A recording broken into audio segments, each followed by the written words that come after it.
l'opinion du juriste. Moi, c'est parce qu'il y a d'autres articles, mais je suis prêt à voter là-dessus.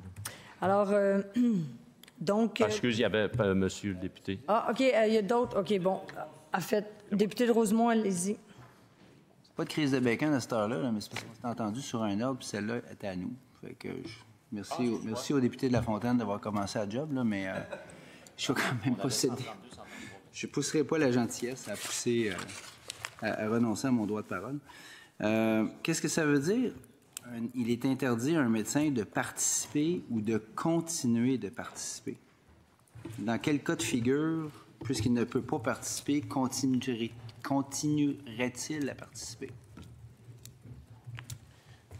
C'est laquelle partie exactement que vous visez, monsieur? C'est le tout début de 131. Pardon?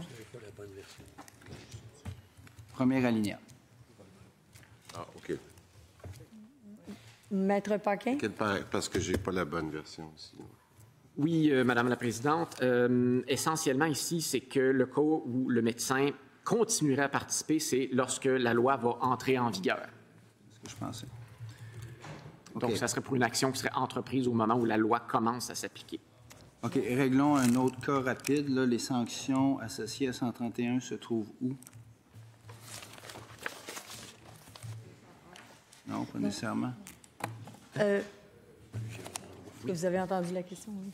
Je vais répondre. Oui, Madame la Présidente. En fait, il y a différentes sanctions qui sont prévues pour un manquement à l'article 131. On pourrait notamment prévoir des mesures de redressement qui sont prévues, en fait, par injonction, qui sont prévues aux articles 135, 136 et suivants.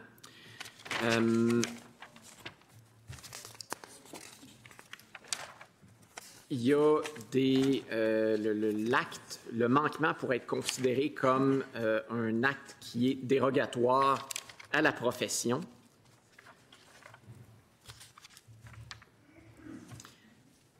Donc, ça pourrait être... oui, c'est ça. Donc, pour reprendre la terminologie exacte, ça pourrait être considéré comme un acte dérogatoire à la dignité de la profession. Ça, c'est prévu à l'article 183.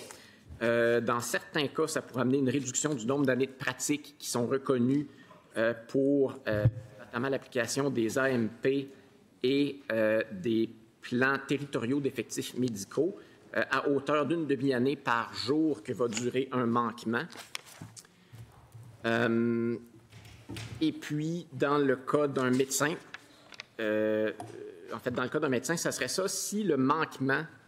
non, je vais arrêter là pour le cas du médecin. Par ailleurs, il pourrait aussi à ça s'ajouter les dispositions pénales dont on a parlé plus tôt ce soir, qui sont à l'article 201. Donc, dans le cas d'un médecin, l'amende pourrait être entre 4 000 et 20 000 $.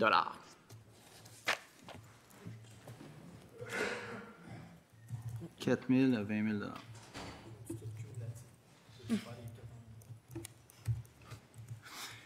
OK. Autre question. L'article 131 prévoit qu'il est interdit à un médecin de participer à toute action concertée qui a pour effet de 1. Diminuer son activité professionnelle. Mettons, là, un cas hypothétique que des médecins veulent revendiquer, puis se rendre à l'Assemblée nationale, faire une conférence de presse pour réclamer un hôpital, par exemple, ou pour dénoncer la fermeture d'une urgence en région. Nécessairement, ils ne sont pas au travail, ils ne fournissent pas de soins. Est-ce que ça fait partie du ralentissement sanctionnable du travail? Maître Paquin? Oui, Madame la Présidente. La définition d'activité professionnelle est large. Elle se retrouve à l'article 130. Ça comprend toute prestation, participation ou contribution qu'un médecin fournit à ce titre ou parce qu'il est médecin. Donc, il ne peut pas y avoir diminution de cette activité-là. Rien n'empêche, par contre, un médecin d'aller à une conférence de presse en dehors des heures habituelles où il fait ses activités professionnelles. Ouais, le principe d'heure habituelle dans un hôpital, c'est assez flou, là. Ça reste à définir, là, quant à moi, là. Des médecins qui refuseraient de participer à un projet pilote parce que le produit choisi est défectueux puis que le gouvernement n'a pas prévu de la formation adéquate, est-ce que ça fait partie d'un ralentissement professionnel sanctionnable? Merci. Monsieur le ministre. connais le cas auquel vous référez, puis je pense qu'il y aura des mesures qui seront prises pour des gestes passés. Pour? Pour des gestes passés qui ne remontent pas à la période dont on parle en ce moment-là. Je ne comprends pas ce que vous voulez dire, monsieur. Ce que je vous dis, c'est qu'en ce moment, les moyens de pression qui ont été mis, qui ont obligé l'arrêt du DSN, il y aura des actions qui seront prises pour ça, spécifiquement. Rétroactivement en vertu de ça ou Non. autrement? Non. C'est ce que je dis autrement.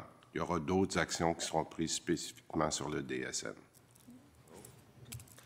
OK. Donc, par extension, je comprends que si d'aventure ça recommençait en vertu de 2, nécessairement, ce serait le même régime. Voilà. OK. Je ne ferai pas tous les exemples possibles et imaginables. Ben, c'est ça, là. Il ne reste pas tant de temps. J'ai compris le principe. Je reprendrai l'adjectif utilisé par mon collègue de La Fontaine. Je trouve ça complètement exorbitant. Pour le moins. Je respecte votre opinion aussi. Merci.